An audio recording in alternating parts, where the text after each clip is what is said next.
Hey everybody, it's time for more Learning with Little Tweet. I'm Mrs. Hill. Actually, let me show you guys. We're not just learning with Little Tweet today. I have somebody else here. He's not going to be happy about getting all scooped up, but here we go.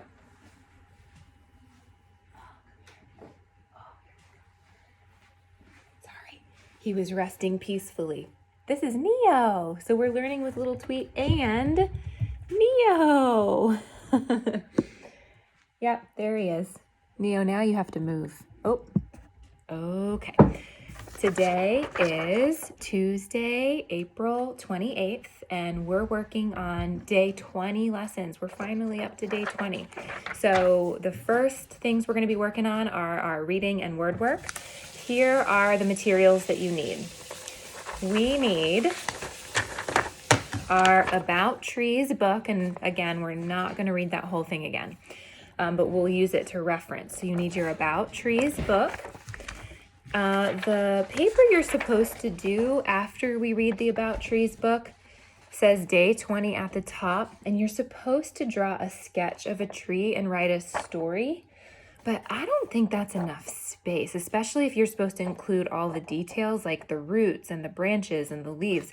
So I'm not going to do mine on here. I'm just going to use a blank piece of paper. You guys can decide. If you think you can fit your tree in that little space, go for it. But if you'd rather use a blank piece of paper, then you can do that instead, okay?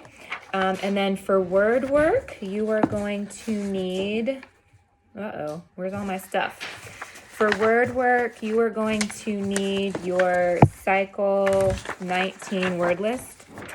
I must have left it upstairs, but you guys know what it looks like. Your Cycle 19 word list. And you will need some either little strips of paper or blank pieces of paper to make little strips for that. Oh, and a cup or a jar, because we're going to play that kaboom game, okay? And of course, you guys need a pencil. All the time you need pencils. So let me review. You need your About Trees story, either the day 20 paper or a blank piece of paper, okay? Your Cycle 19 word list, little strips of paper or blank paper to make little strips, and a pencil and a cup or a jar to put all your words in to play kaboom. Okay, guys? So let's go ahead and pause the video. Whoopsie! Pause the video to gather up those materials. All right, let's get started. So I have our About Trees book here. And like I said, we're not going to read through all the words, but we are going to review it. This talks a lot about the different parts of a tree. And I want to just read this part about the trunk. Take your shoe off. Goodness, okay. All right, Owen just came down and stole my shoe. I have no idea why. Okay, but we're going to read this little section about the trunk, and then we're going to watch this video that gives us a little bit more information about a tree trunk. So trunk. Tubes in the tree's trunk carry water from the roots up to the leaves. They also carry sap or food down from leaves to the roots. These tubes are like highways carrying traffic back and forth. They are close to the outside of the tree, just under the bark. A tree doesn't need the middle of its trunk to live. The middle is made of rings of old growth, not active highways. That's why a tree can keep growing, even if the middle is hollowed out after a lightning strike. All it needs is enough bark to protect its highways.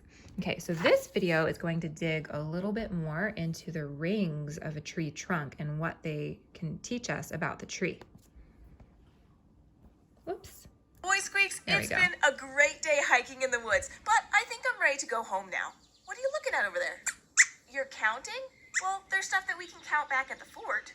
Oh, you're counting the rings of that tree stump. And you're already at 64? Well, you should keep going then. You know, trees seem like a pretty ordinary, everyday thing. We usually don't think about them much, but they're really helpful. They help clean our air. They give us wood and paper to make tables and chairs and books. And did you know they're great storytellers? You just have to know how to listen.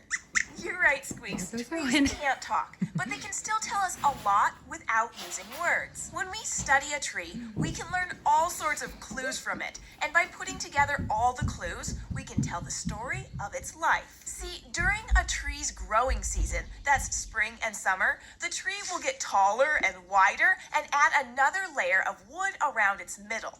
Those layers are the rings. Some trees live in warmer places where they can grow all year long, so they don't have rings, but this one sure does. They're kind of like a secret code. We just have to know how to read them. Early in the growing season, the tree grows a lighter colored wood called early wood.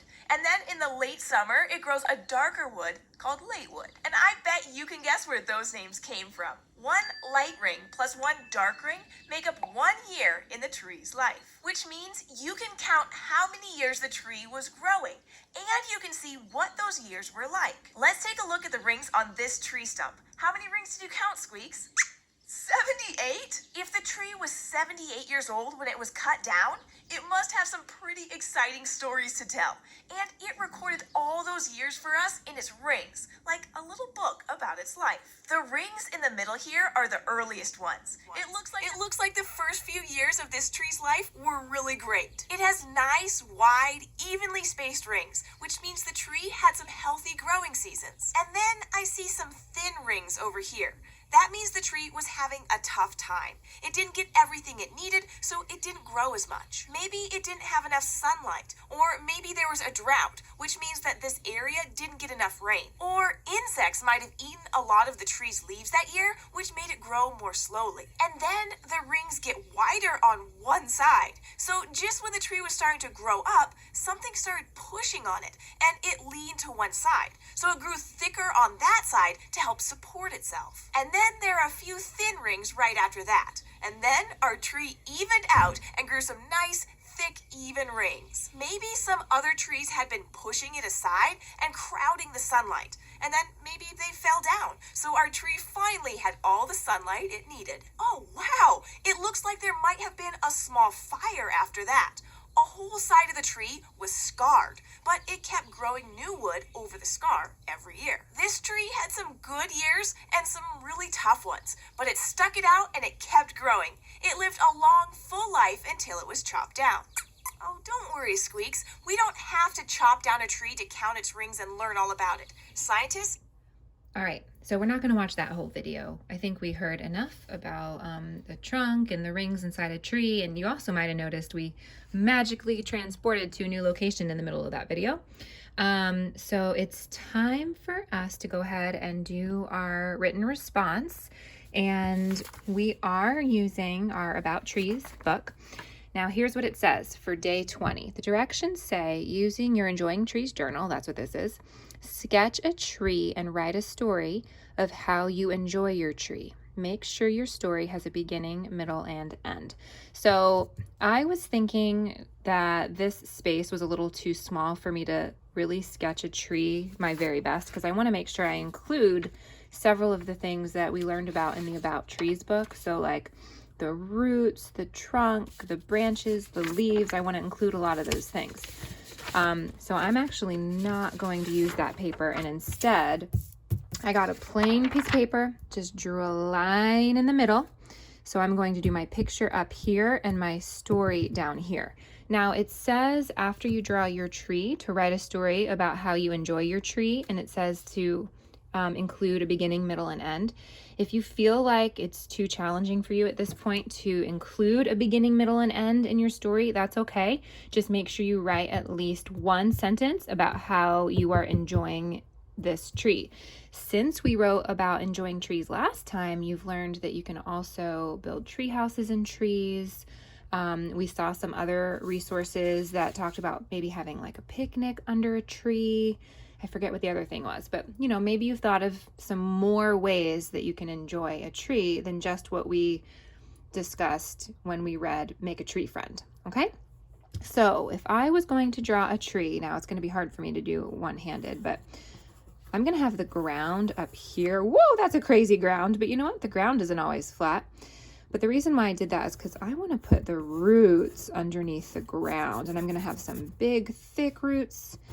and then some little roots that go off of those big, thick roots, okay? So you really should try to include a lot of those components that we learned that trees have, different parts. Now I'm sketching it out in pencil first, and then I can draw it in. I can color it in later. So this is above the ground, and this is below the ground. Now I'm working on the tree's trunk, okay? And the trunk is gonna go out into branches. And I'll start with a couple big branches. Whoop, big branches, and then they often have little branches that come off of the big branches, like little twigs and sticks. So I can add those too. Okay, all right, got my branches, and then I would add some leaves. I'm not going to take the time to add all those leaves, but for you guys, but I would add leaves. Maybe I'll have some sap dripping down the tree. Ooh, maybe I'll have some like flowers or pine cones. How about, let's put some, actually this isn't really a pine tree, but some sort of something on there that shows that it has seeds. Ooh, you know what would be good? Those little helicopters.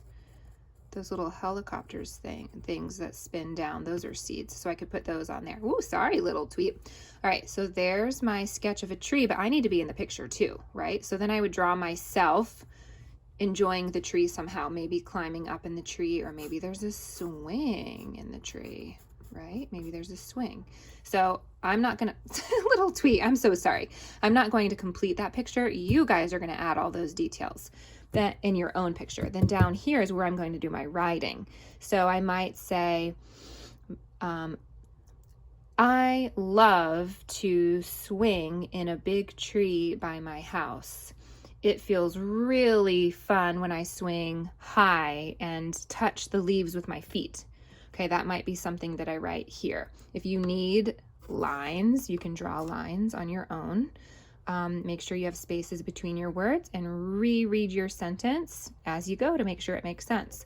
Okay, guys, it is time to pause the video and get to work. All right, guys, it's time for word work. So what we need is our Cycle 19 word list. I found mine. Your words, you're doing these words down on the side. Those are the words we've been practicing. And you have little paper strips, okay? So what you're going to do is write one word on each little piece of paper and then put it in a cup or jar or some sort of container. So for example, the first word on here is the word bath, and I'm gonna make sure I use the right book spelling, okay? So I'm looking at my paper. Bath is B-A-T-H, bath. So I have the word bath. I'm gonna put it in my bucket. Whoop, there we go. Okay, after you've written all of your words on little strips, remember, you also need a kaboom card. We're going to play that game called Kaboom. Now let me show you some options for your kaboom card. You may write the word kaboom, and this is how you spell it. Kaboom, and I'm going to do an exclamation mark at the end. If you want to write the word kaboom on your card, that's how you write it. If you don't have anybody to help you and you don't know how to spell kaboom, and it's hard for you to sound out, instead of writing the word kaboom on your card, you could just do an exclamation mark instead, or some sort of drawing that looks like an explosion, or even just like that could be something that represents kaboom for you, okay? So you're going to have a word on each card and then one kaboom card, and all of those are gonna go in your cup or your bucket or your jar. So go ahead and pause the video. Whoa, pause the video. Sorry guys, my video cut out. I'm having trouble with my video today. It is time to pause the video, and you're going to make your word cards and then come on back and I'll teach you how to play kaboom, just in case you forgot. All right, you guys ready to play kaboom? So here's how it works. You can play with a partner or by yourself.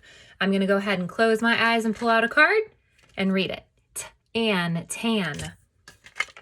Oh no, kaboom! Whoop! So now that I picked Kaboom, I have to put all my cards back in and start over. All right, everybody, that is how you play Kaboom. I hope you have fun with that. And when you are all done, you are done with literacy for the day. So Little Tweet and I will see you later for math and science. Bye.